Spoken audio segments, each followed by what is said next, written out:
नमस्कार मेरे प्रिय सम्मानीय साथियों।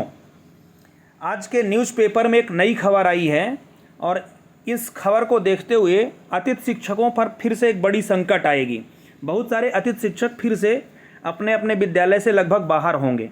चलिए पूरी खबर हम आपको दिखाते हैं। पोर्टल 3.0 में छात्र संख्या का बदला अनुपात, और जैसे ही छात्र संख्या का अनुपात बदलेगा बहुत सारे हमारे जो गवर्नमेंट टीचर हैं वो अतिशेष में आ जाएंगे।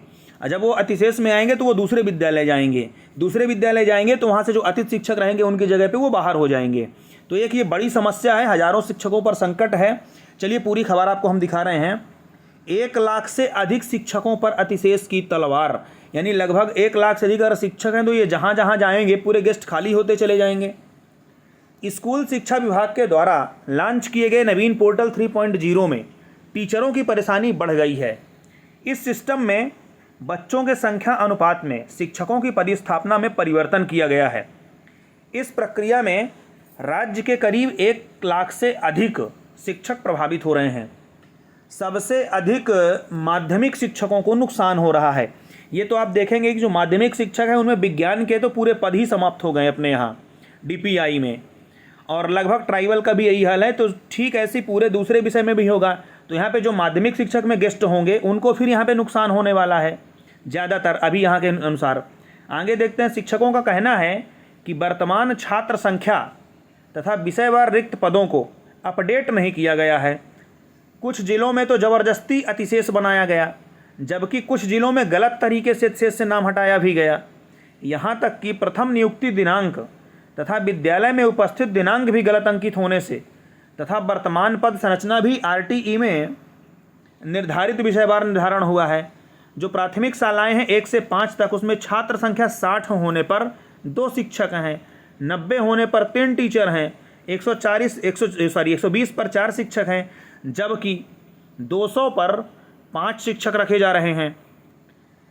कई सारी विसंगतियां हैं जिसमें सबसे ज़्यादा नुकसान गेस्ट को होगा।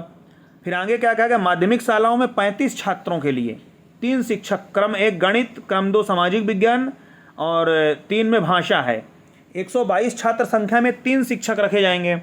122 से 157 में 4 शिक्षक, 158 से 192 तक 5 टीचर रहेंगे। क्रमानुसार वो विषयवार ही होंगे। यह अनिवार्य बाल शिक्षा अधिकार अधिनियम में प्रावधान किया गया है, लेकिन वर्तमान पद संरचना छात्र संख्या अनुरूप शिक्षकों के विषयवार रिक्त पद नहीं होने के कारण हजारों शिक्षकों को विभाग ने अतिशेष बना दिया है। और जिस प्रकार अभी वर्ग 2 का आप यदि पेपर दिए होंगे तो देखे होंगे, तो उसमें गणित वाले टीचर तो विज्ञान कैसे पढ़ाएंगे जैसे उसमें पेपर ले रहा है उस हिसाब से, और विज्ञान वाले कैसे गणित को मेंटेन कर पाएंगे। तो ये एक नई समस्या बनेगी जाकर, और बहुत सारे अतिथि बेचारे बाहर होंगे। सबसे ज़्यादा माध्यमिक में परेशानी ही होगी। सबसे ज़्यादा माध्यमिक शालाओं में समस्या बन गई है, जिसमें विज्ञान के तो पद ही लगभग समाप्त कर दिया गया, क्योंकि छात्र संख्या का निर्धारण ही पुराने पद संरचना 154 से भी और ज़्यादा कर दिया गया।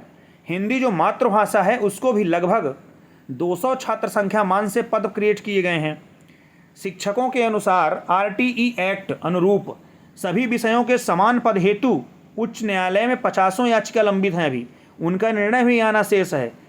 फिर भी याचिका लंबित होने के बावजूद भी विभाग जबरदस्ती शैक्षिक स्थानांतरण में आवेदन करने हेतु बाध्य कर रहा है, जो न्यायालय की अवमानना भी हो सकती है। तो एक ये बड़ी समस्या है जो अतिशेष बनाया जा रहा है। तो अगर इनके अनुसार विसंगतियां हैं तो उनको हम आशा करते हैं कि ठीक किया जाए, और बहुत सारे गेस्ट जो अतिथि शिक्षक हैं उनका जो भविष्य खतरे में जा रहा है उनको बचाया जाए।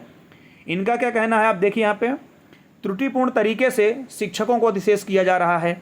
पोर्टल 3.0 पर जो प्रक्रिया चल रही है वह पूरी तरह से विसंगतिपूर्ण है। इसमें सुधार किया जाना चाहिए, अन्यथा ये जो परेशानी है ये बढ़ती रहेगी। ये कहना है हमारे सत्येंद्र तिवारी जी का, जो कि अध्यक्ष है new movement for old pension scheme के। तो हम भी आशा करेंगे कि इनमें विचार किया जाए और समस्या का समाधान किया जाए। फिर क्या कहा गया। शिक्षा विभाग की जो प्रक्रिया है वह पूरी तरह से विसंगतिपूर्ण है। विभाग में छात्र संख्या का अनुपात बदलते ही ये हालात बने हैं। यह एक प्रकार से RTE अधिनियम की पूरी तरह से उल्लंघन किया जा रहा है। यह कहना है उपेंद्र कौशल जी का, जो कि कार्यकारी अध्यक्ष हैं शासकीय शिक्षक संघ के। तो हम आशा करते हैं कि इस पर थोड़ा सा एनालिसिस किया जाए और जो भी समस्या हो उसका समाधान किया जाए, जिससे बच्चों का भविष्य सुरक्षित रहे। धन्यवाद।